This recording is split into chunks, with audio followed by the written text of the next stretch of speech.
जय भीम दोस्तों, आज हम बात करेंगे अंबेडकर विरोधियों की, जो जय भीम बोलने में कतराते हैं। लोग जय श्री राम तो गर्व से बोलते हैं, पर जय भीम नहीं। तो वीडियो को पूरा देखने से पहले वीडियो को लाइक और चैनल को सब्सक्राइब जरूर कर लें। जय भीम एक नारा है जो डॉक्टर भीमराव अंबेडकर के अनुयायियों द्वारा उनके सम्मान में और उनके विचारों को बढ़ावा देने के लिए कहा जाता है। भीम विरोधी लोग इसे नहीं कहते क्योंकि वे डॉक्टर अंबेडकर के विचारों, उनके सामाजिक सुधार कार्यों या उनके द्वारा दिए गए संवैधानिक अधिकारों और समानता के सिद्धांतों से असहमत हो सकते हैं। भीम विरोधियों का दृष्टिकोण आमतौर पर जाति आधारित सामाजिक संरचनाओं को बनाए रखने, अंबेडकर के समाज सुधार प्रयासों के प्रति नकारात्मकता या उनके द्वारा समर्थित दलित आंदोलन का विरोध हो सकता है। इन कारणों से वे जय भीम कहने से बचते हैं। अंबेडकर के विरोधी कई कारणों से उनके विचारों और कार्यों से असहमति रखते हैं। उनके विरोध का मुख्य आधार सामाजिक, राजनीतिक और धार्मिक दृष्टिकोण से भिन्नता हो सकता है। यहाँ कुछ प्रमुख कारण हैं जिनकी वजह से लोग अंबेडकर का विरोध करते हैं। डॉक्टर अंबेडकर ने ब्राह्मणवादी जाति व्यवस्था और सामाजिक भेदभाव का कड़ा विरोध किया।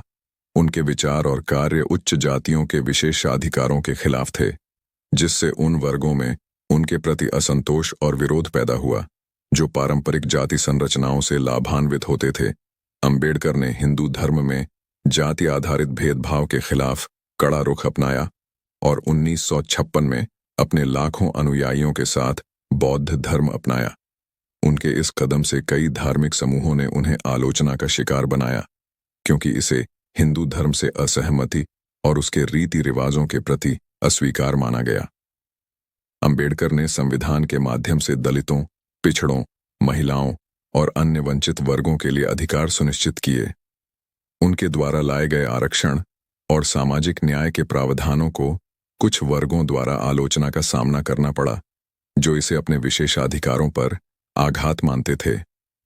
अंबेडकर का राजनीतिक दृष्टिकोण, जिसमें सामाजिक न्याय और समानता पर जोर दिया गया, कुछ राजनीतिक दलों और नेताओं के लिए चुनौतीपूर्ण था, जो पारंपरिक सामाजिक ढांचे का समर्थन करते थे। उनके सुधारवादी और क्रांतिकारी विचार, विशेषकर सामाजिक सुधारों से जुड़े कई नेताओं और राजनीतिक धड़ों के लिए अस्वीकार्य थे। अंबेडकर ने भारत के स्वतंत्रता संग्राम में मुख्य रूप से सामाजिक और राजनीतिक सुधारों को प्राथमिकता दी, जबकि अन्य नेताओं ने प्राथमिक तौर पर विदेशी शासन के खिलाफ लड़ाई लड़ी। उनके आलोचक उन्हें स्वतंत्रता संग्राम में अधिक योगदान न देने के लिए भी निशाना बनाते हैं। इन कारणों से अंबेडकर के विरोधी उनके विचारों को अपने हितों के खिलाफ मानते हैं और उनके सुधारवादी एजेंडे का विरोध करते हैं। उनका विरोध अक्सर पारंपरिक सामाजिक ढांचे और विशेषाधिकारों को बनाए रखने की इच्छा से जुड़ा होता है।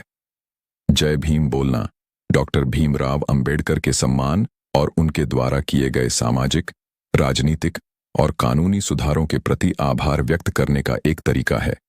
इसे बोलने के कई कारण हो सकते हैं। डॉक्टर अंबेडकर ने जाति, धर्म और वर्ग के भेदभाव के खिलाफ लड़ाई लड़ी और भारतीय संविधान का निर्माण किया, जिसमें सभी नागरिकों के लिए समानता, स्वतंत्रता और न्याय की गारंटी दी गई।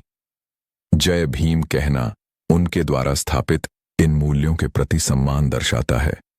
डॉक्टर अंबेडकर ने दलितों और वंचित वर्गों के अधिकारों की रक्षा के लिए संघर्ष किया।